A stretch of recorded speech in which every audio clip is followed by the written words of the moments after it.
Live now. Live now. There we go. Just jumping on to share Friday. Hey, there our we Friday, our Friday afternoon lives are getting more Friday evening lives. That's right. 4:05 later and later. Started at 2. Yeah, that's right. Our intention is to go live much earlier. But that's right. That's not necessarily what happens. It's been a busy day. Yes, it has been a busy day. That's right. It's funny in the lockdown now at this point.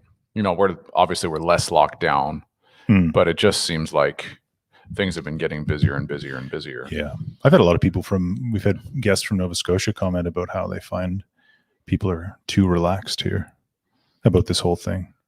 Oh, really? Oh, yeah. Right? We've had the COVID lockdown. The whole thing. Too relaxed. In PEI. Taking it too easy. Really? Well, we haven't had much of a, but the kind of, what about all the people that were coming from out of province that were getting, I know, totally blasted for coming from out of province. I know. Well, we took it seriously, but now no one. But now now we're not taking it seriously. We're not taking it seriously enough, apparently. But that's interesting perspectives. That's right. Yes. Yeah. But at any rate. Yes, at any rate, we're not going live to talk about COVID. No, we're not. No, we're certainly not. Thankfully. I do find the launching of the Silent Fire podcast, just continue to revisit the fact that we started talking about it and planning it in December. That's right. Of last year, and decided in the planning phases to go live with it and launch in March. Yeah. Which pretty much coincided with exactly when they shut everything down. That's right. Right. So no, we didn't plan it. It wasn't our fault. It was not. Okay. Do we attribute our wild success to the fact that everyone's home and listening to Silent Fire? No, it's of course not. It's the content. It's the content. It is the content. Yeah. That's right. We're going live. So just so you know, we are live actually on Facebook and on YouTube for the first time today. Yes, we're live on YouTube. All of you. Yes. You know that. That's right. We're live on YouTube and on Facebook. That's right. So share it. Let people know that we're live and we want to talk to you. That's right. Share it share if you're on YouTube. I don't even know, how do you share it on YouTube? Don't know. Yeah. Share the link. Click like and subscribe and the notification bell. Yeah. If you're on Facebook, share the video to your Facebook wall. And if you're watching later, please share it. I mean, if you find the content helpful and interesting and engaging and thought-provoking, and that helps you grow in your relationship with God and your awareness, and in your spiritual life, then please, we'd ask you to share the video as well. Amen. If that's the case. So, and comment too. We get to monitor the comments on here. So ask questions, engage, watch, all that business. Yeah, and if you're we're going live, but if you're watching afterwards, please still comment, because Colin and I love having those kind of dialogues with everybody. So, okay, we are live, and our topic for today. Officially brought to you by Father Colin. Officially, is the fear of God. What does it mean to fear God? I think is what we officially titled this. The fear of God is something that pops up a lot in Scripture. That word, both in the Old and the New Testament, and I think it's an under talked about word. Yeah, it is. I've talked to pastors and leaders who they're uncomfortable with the term or the terminology, and I mean, I've heard people just kind of go through and try and parse out the Hebrew to make it mean something totally different. Right. Yeah. And it's like, I don't know about that. No. Especially when you look at some of the early church fathers, and they didn't feel the need to change the word to mean something that it doesn't. Right. Yeah. That's just not part of what you find. So anyway, it's interesting that it seems to be a difficult conversation piece to have. Sure. And people don't necessarily want to talk about it. Yet if fear and love don't have to be, I think that's kind of the issue is let's talk about the love of God, not the fear. Right. And we think of those things as mutually exclusive rather than both and. Right. And that seems to me to be part of the problem. But we were chatting beforehand, and you had come up with a quote from I think it was a desert father. It was, yeah. That was particularly interesting when it comes to the conversation about the fear of God. Yeah, as we know, we like to that's really what we do, is we draw the Desert Fathers and the early church fathers into conversation with us and what we're doing and with you. And so this is a quote from Abba Diadochos of Photiki. You can say that 5 times fast, but this is, we put a partial quote in the video description, but I'll read the full quote here. Abba Diadochos says, one cannot love God and his heart be warmed by the sensation of his love if he does not first feel within his heart the fear of God.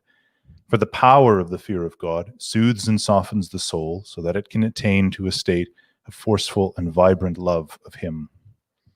That's a good quote. That's a good quote. Yeah, that's a good name for Diadochos. I think we've quoted him before. It sounds familiar. He's come up. Yeah. He's definitely come up. I like Diadochos. Yeah, he's got some good stuff. He does have some good stuff. Yeah. So he says you can't even get to love without understanding fear first. Yeah, no separation. Yeah, you can't say, well, okay, well now, one of the things that's interesting is Anthony the Great, in the opposite of Diadochos of what he says. No, it's not really the opposite, but one of the things Anthony the Great says, another desert father, he was the first desert father. Mm-hmm. He said, I no longer fear God, I only love him because perfect love casts out all fear. Interesting. Yeah. And so you've got multiple different ways of thinking about it within the early church, right? Sure. But they were all trying to address the topic. Yeah. He didn't say fear of God. And I love this. Anthony doesn't say fear of God doesn't exist. Right. He says it's not part of his relationship with him anymore, or it's not part of why he comes to him anymore. Mm-hmm. I no longer fear God now because love has cast out the original fear. Right. And so when you start to think about it, you're going, actually, that kind of works with Diadochos, who's talking about, and it's interesting, actually. I think it's Basil the Great, one of the great Cappadocian fathers. He says something there's a couple of them that say this, but I'm pretty sure Basil's one of the main ones, who says, essentially, if the fear of God is the beginning of wisdom, love is its culmination. Okay. Love would then be the culmination of wisdom. Right. And that's my language for what he was saying, but it was essentially that is, if fear is the beginning, that's not the maturation, that's the beginning. And we apologize. It was a loud truck. That was needs to get that serviced. Yes. So say that again.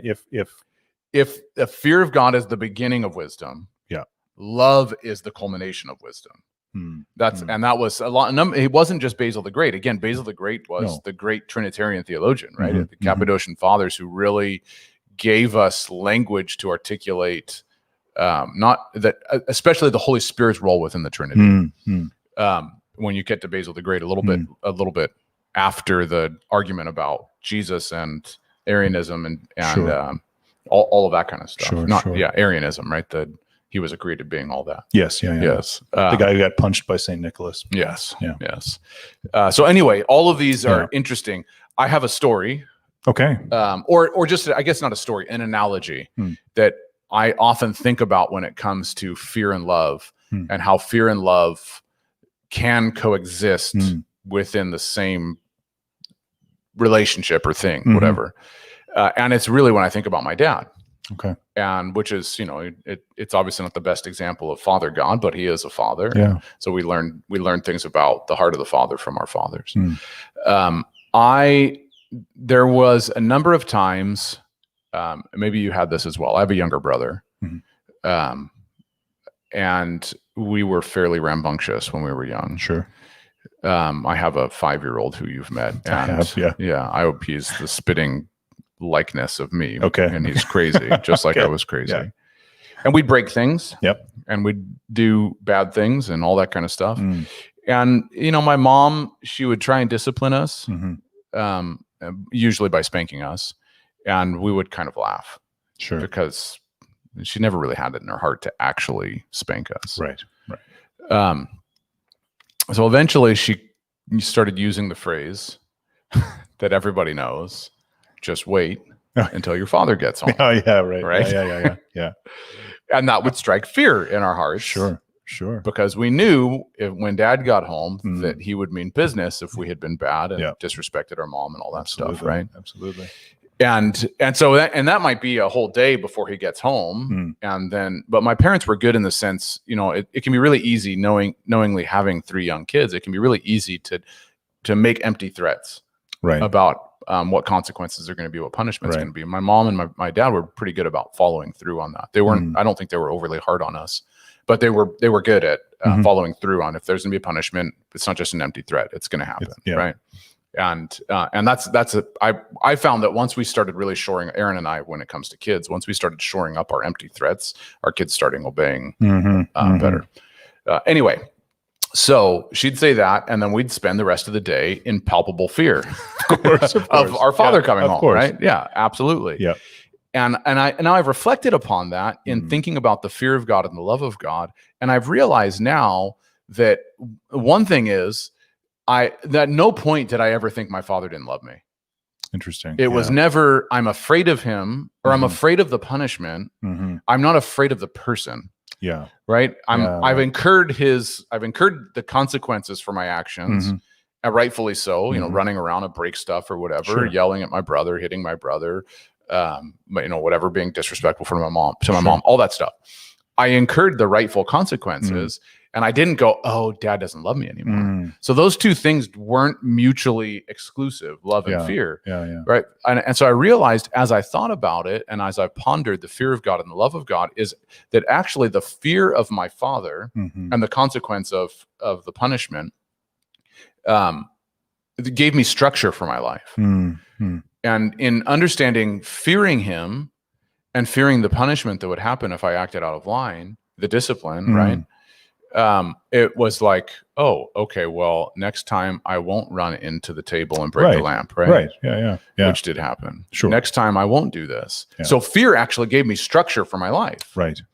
And now in my relationship with my dad, as a grown man and someone who's matured and all that kind of stuff, fear isn't necessarily a part of my relationship with my dad. I'm no longer afraid of him punishing me. Right. But I have a reverence and a respect for the place for the role he plays in my life and the wisdom that he can bring.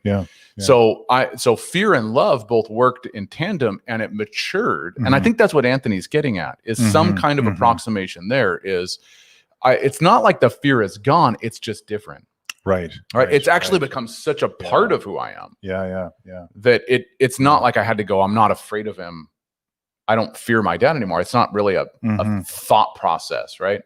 It's like, no, I have awe and respect for him. And so when I think about fear of God and how that is incorporated into our relationship or our connection with his heart, it makes me go, I fear losing what he's given me, the life he's given me, all that stuff. And in a way, not that I think that he's sitting here going, oh, I could take it all away. But I know I could invalidate myself enough to take it all away. Right? I can make a bunch of decisions that would just, my marriage would fall apart. My kids would hate me. I've seen it happen to too many people. And I go, okay, acting outside of the scope of what the Bible has laid out as a healthy moral life, living in spiritual connection and communion with the Father, I'm afraid of walking away from that. And so the fear is the consequences that would happen, because I know that there would be an ultimate consequence to that. And then the ultimate, of course, is don't fear one who can, Jesus says it, right? Don't fear one who can take your stuff. Fear the one who can destroy your soul in hell, or throw you into the fires of Gehenna, is what he says. So, and that's kind of like, maybe that's one of the reasons too why this concept gets a bad rap. Because there certainly are examples of fathers and mothers who rule by a kind of bad dictatorial, totally. Where fear in relation, especially to a father, and just thinking about the way that the term father is used in relationship to God, I think that often then gets linked to. What's funny about it too is it gets linked to this image of God in the Old Testament that I'm not sure really totally exists. People are like, well, the Old Testament is where God smashes people, he just kills everybody and all that stuff. You actually read it, you're like, well, not really. There's moments where people bring things upon themselves that they were told not to do. But there's also lots of moments where God sort of says, look, I'm going to be with you forever, no matter what. And I wonder too, if fear, we bring so much baggage to any word we try to interpret. That's very true. Especially from another language, where what we think of as fear, when we think of fear, we think of kind of cowering, like hiding, or like the bear's chasing you down and you're sweating and you're about to die. And exactly. And I don't imagine that's the fear that's being talked about in relationship to the Father. Right. When there's no place where the bear chasing you down about to maul you turns into love. Or there's any place for that in love, right? So it can't be, but using natural images to describe the supernatural just doesn't work. No. Right? It's at best, at the best analogy is an approximation. It's not the actual. Right? That's always the case. Yeah. And that's the church fathers bear that out. And I think that's why your word, when you talked about with your own father, that fear sort of created a reverence. I mean, I think in some way, in a very limited way, that's the kind of fear they're talking about. Yes. Is that this fear is not it's the fear of when you see on the mountain, when they kind of lay down on the ground before the Lord, right? In the cloud. Yes. There's something kind of reverential and overwhelming.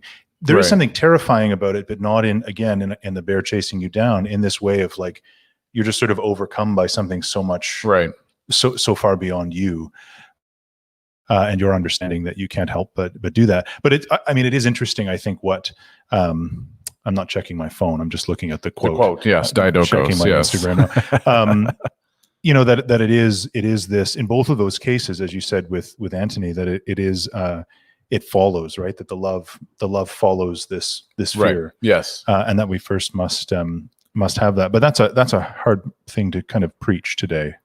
If I stood up and said, you need to fear the Lord on Sunday morning, I don't know what people are going to. Well, it's funny that it used to be a really popular thing, right? Fire and brimstone. Yeah. But that's not really, to me, that's not fear of God. Right. That's not fear of this awesome, powerful being that could literally wipe you out with a thought. That's fear of a place. Right. Or this fear of Dante's interpretation of a place. Sure. Yeah. It's not necessarily fear of the actual being. And so that it doesn't say fear of all these other things. It says fear of God. Right. I remember hearing one of the guys who I consider a spiritual father in my life, John Paul Jackson, talking about an experience he had where he was standing before the Father. And it's a pretty dramatic experience. It was life altering for him, really. But he was standing there screaming, terrified, not because he didn't think that he loved him, but because he realized with that he could snuff out every memory that ever existed of him. Right? It was understanding the radical, awesome power, but in the midst of the radical, awesome power, he'd drawn him near. And so there was this dichotomy that goes, I could literally cease to exist and no one would ever know that I ever exist based on one thought from the Father, but he's brought me here, and I can, at one sense his love, his tenderness, and his care, but the awesome power of God is also terrifying. Yes. And those two things aren't they don't clash, right? And I think that's the problem we have, is we become so culturally, you have to believe and adhere to one different thing. You can't hold things mutually exclusive to those. Yeah.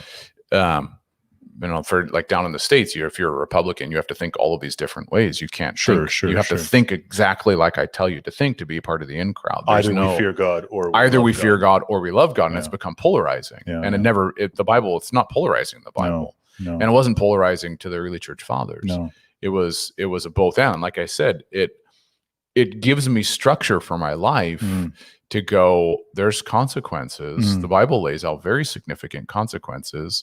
Just like you look at Adam and Eve, this great example of a father chastising his children, coming to the garden after they fall and not just roughshod kicking them out, but saying, where are you? And having this conversation, and then not realizing in the sense that God didn't know, but in the conversation going, okay, well, there's consequences for your actions now, and you're not listening. So you're in a timeout from the tree of life. It's really what happens to be. There's consequences for your actions. So it's not that he's not loving and tender when he disciplines them and he knows what's good for them, because we know, he says, you know what, I got to take them out of the garden, because if I don't, they're going to eat of this other tree and they'll live forever, and that's going to be a problem. Now, we don't quite understand why that was going to be a problem. You can hypothesize. The Bible doesn't tell you exactly why, but we know that God went, man, if I don't give them this consequence, there's going to be repercussions. So I have to give them this consequence. And so there's both of those things there. There's the fear and the love. And they're not mutually exclusive. And we look at the early church like Anthony the Great saying, I no longer fear God, I only love him, because perfect love has cast out all fear. And I go, oh, that's the maturation of how I no longer fear, because I've caught a vision of how beautiful he is. And that's what's driving me to restructure my life and engage with him. It's not the fear of consequence or punishment anymore. And that too, I think, kind of gets to the issue of sin, and this is, and I think, I'm thinking my pastoral hat is on kind of thing. And I'm thinking, in my own work pastorally, where you are wearing the collar today. So. I am wearing, that's right. So maybe that's what it is. Yeah.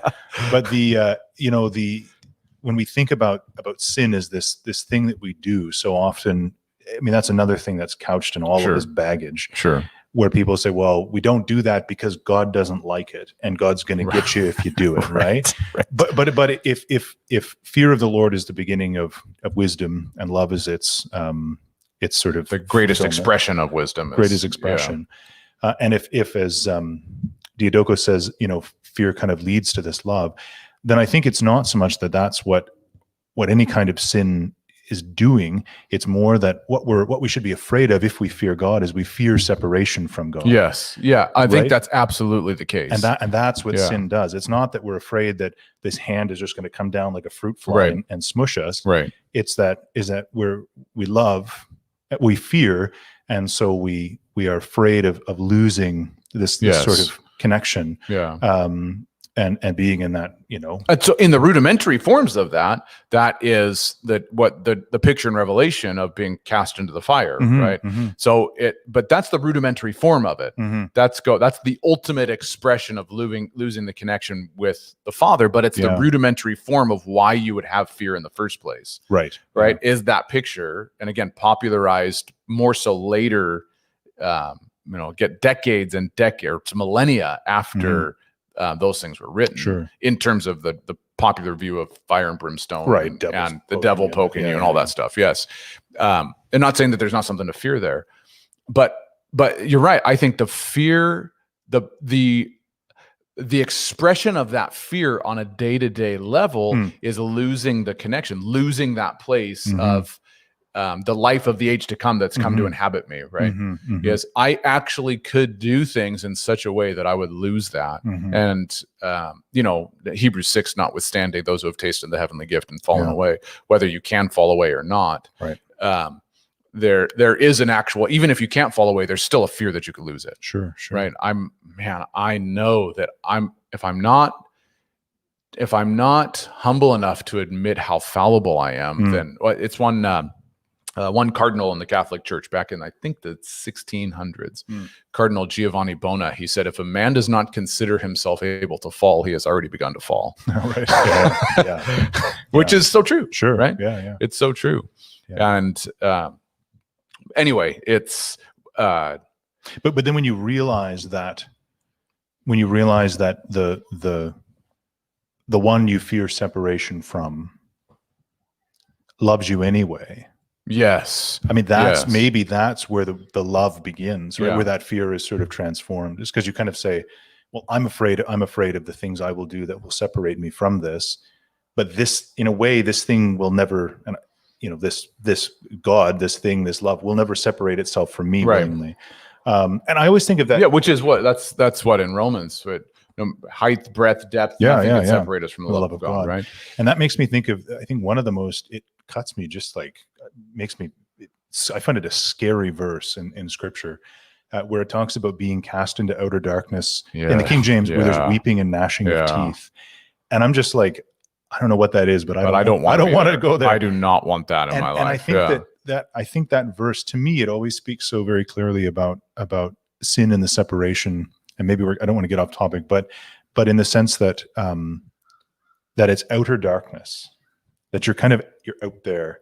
And the gnashing of teeth, what I always think of is regret, You know, it's like, right. You know, when you're doing one of those and it's like, it didn't have to be this way. It didn't. And you know it. Wow. And you have to live with that. You know what I mean? Like, and so that, I think the fear that we're talking about is this fear that brings you to want to avoid that. Yes. That then leads you to realize, to love the one who never stopped loving you, kind of thing. Right. The fear, again, like I said, like when we started, fear that gives me structure to actually live my life in a way, you know, I know I don't know that it's off topic to talk about sin because we are talking about fearing God. And maintaining connection to his heart, right? The term in the Hebrew for sin is the Hebrew word chata. And like I'm pretending like I know how to say it. Well, I don't know any Hebrew, so I'm impressed. That's just memorizing the Strong's word, the Concordance, right? I've talked about it a lot. So the term itself, if you look at the ancient Hebrew lexicon, when it pulls apart the actual pictograph images for the Hebrew word, the term means cord, sin. And cord, as in a cord, like not a computer cord, of course, but a cord. And the reason it's the cord specifically that they would use to measure the distance between the center of a target and where an arrow would hit the target. Oh, interesting. So you've heard people translate that term sin as to miss the mark. Right. Well, that's why. I see. Because it literally the term itself has to do with missing the mark, but it's not. Then this is where we get confused about sin, I think, because we talk about it so much as each individual action, though it is each individual action. Sin is a sickness that inhabits us, that God's in the business of choking out. So like you look at the spiritual disciplines are all about opening us up to the love and the life of God, choking out the carnal life. Anyway, so that term doesn't mean to miss the mark. It means the degree to which you missed the mark. Okay. So that changes it though. Yeah. It's the cord, it's the measurement away from the original target you actually landed in your shooting of the arrow. Yeah. So it's not just I shot the arrow and I missed it. It has nothing to do with the actual action of shooting the arrow. It has everything to do with measuring the distance. And so when we look at it from that perspective, and this makes sense when you look at the narrative in Scripture, is sin isn't so much something I do that separates me from God. It's something I've become that is totally not who he envisioned me to be. Wow. Yeah. Right. And so I now the actions of that flow out of my life. Right. Consistently time and time again. And so I will perform sin, but it's really what I've harbored here. And so the more I've harbored that here, the further I've distanced myself from him. And so once you find that connection, right, you go, like you were talking about in the bus, remember when you were going through seminary, I think it was in seminary. Yeah. When you were going through so close to him, you're like, I could just go talk, I could just introduce everybody to this. Yeah. And when we go through those formative stages in our walk with Christ, it's like, I never want to lose that. Yeah. And even going back, we've probably mentioned this almost every single time we do an episode, Gilles Michaud. Yeah. Bringing people back to their first encounter with Jesus. Right. That first love. Yeah. That first experience of his love is, I don't want to lose that connection. And I fear losing that connection. And it's not so much I fear him as a being, though there is place for that because of the awesome, that display on the mountain, the fire that comes, and people are like, holy moly. Yeah. That's terrifying. But up until that point in Exodus, the people that Moses is leading have never had a loving encounter with the presence of God. If you think about it, all they've ever seen was a God that killed their enemies, and judged the nation that they were in. Right? I mean, you think about how terrified you would be at that point in time, going, this dude, God, if you can speak that way. Yeah. There was a lot of lightning strikes in California, so not here though. Not yet. No, not here, not yet.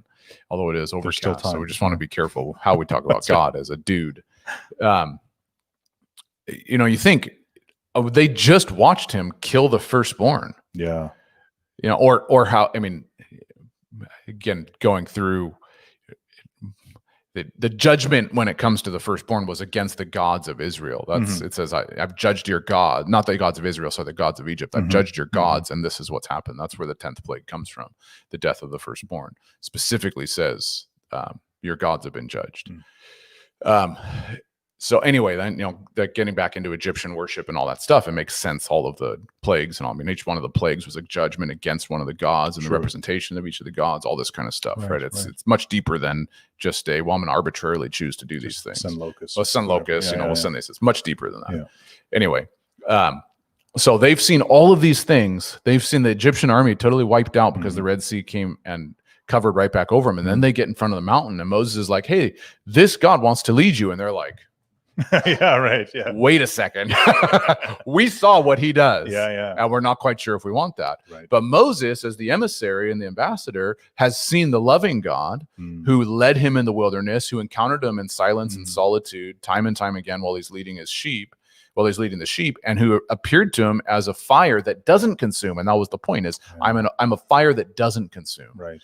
And so he encounters the tenderness of God and the severity of God. And that's Paul says that, having known the severity of the Lord, but he also knows the tenderness of the Lord. Right.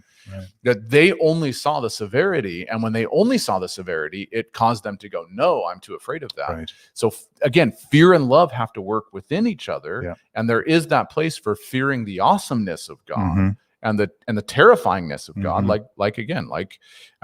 Again, Paul, 2 Corinthians 12, going, I have seen things I can't even express in words. Yeah. That's pretty awesome. Yeah. But they don't negate one another. When they do negate one another, you either have this wishy-washy God who doesn't really care what you do, or you have this judgmental God who doesn't love you and you just better be terrified of and not doing anything. Yes. Right? They've got to be held together. Yeah. And I think the core of walking with him and the practical expression of it is just like you've been saying, is I never want to lose this moment that I have with him. And as a human, I know that I can. Yeah. Right, as a God, he doesn't remove it. But as a human, I know I can remove myself. Absolutely. Yeah. And I want to preserve that. Yeah. And I think that's really that place where fear becomes very practical. Is, okay, if I do this, I'm gonna lose this. Extreme example. If I go sleep around, I'm gonna lose my marriage. If I go leave my family, I'm gonna lose my kids.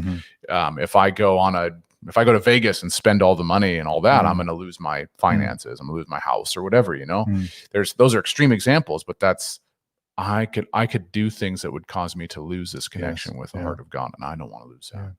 It kind of reminds me of our talk with Cal Maskery too. Right, there was elements of that in his story of coming to Christ in prison, which you should watch. Yes, on the should. YouTube.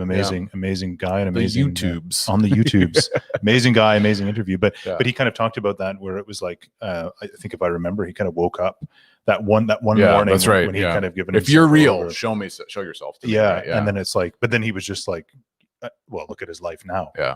Right. Yeah. Like you never want to give that up once you never want to give it up. Yeah, it's true. And I think that's probably the Hebrews 6 thing, having tasted of the heavenly gift. And it's impossible again to renew them to repentance because you're going, I don't ever want to lose this. Yeah. And if you've really tasted of the heavenly gift and you've been arrested by that, it's not just a prayer that you said or kind of a formal education that you were given because you were raised in it. It's a life-giving, his life is in me, and I don't ever want to lose that. Yeah. That's the very thing that sustains me. Yeah. Wow. Oh, this is always fun to chat. This is with great. you, This Colin. is great. Yeah. Even whether it's at 2 or 4 o'clock. Yeah, 2, 4, even 3 o'clock would be okay. 3 o'clock. Yeah. We've done 3 too. Yeah. Yeah. Well, the plan was we planned it earlier in the week, right? We were going to have lunch. Absolutely. We were 1 o'clock. Talk about life. Skip over 2 o'clock. Maybe we would even gone live while eating lunch. Oh, that would have been fun to do. But then life just happened. Life just happened. So thank you guys so much for joining us. Like Colin had mentioned, specifically you have to call him Father Colin because when he's wearing the collar. Oh, that's right. Go to the YouTube channel. If you're watching on Facebook, go to the YouTube channel and check us out. You can type in silentfire.ca into your website. It'll take you to a page with a lot of information about the podcast. You can search for us on every one of the podcasting platforms.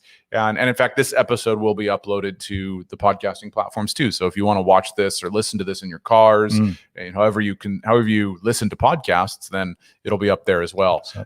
And if you're interested in some of the Desert Fathers stuff, the desertfathers.ca. I've done a whole bunch of writing about the Desert Fathers. Specifically, I've written about Basil the Great and what he said about the fear of God. and how we come to know God. And so there's books that you can buy on the website, thedesertfathers.ca. You can go to the shop on there, silentfire.ca. It's all kind of revolves around Wind Ministries, the ministry that I run. You can get books. There's articles you can go through, all kinds of stuff like that, videos, all that stuff. So tune into the episodes. If you're on YouTube, please like the page, or like the video and subscribe to the page. Subscribe to the channel. What do they say? Hit the bell, the notification bell, so that you know when we go live. We're gonna try and start going live on YouTube more often, and so we'd love to see you there too. And please comment, let us know what in your life, what does the fear of God mean to you, and how have you come to know that? And what are the practical ways that is expressed in your life? And we'd love to hear from you guys. So I guess until next time. Yeah, we will. Yeah, adieu. Yeah, I think that's how you say that. That's it. You got it. Oh wait, I'm from California. Hasta la vista. Oh, there we go. Yeah, hasta la vista. What that means? Goodbye. Oh, okay. Yeah, see you later. All right. Hasta la vista. Yeah, see you later. Okay.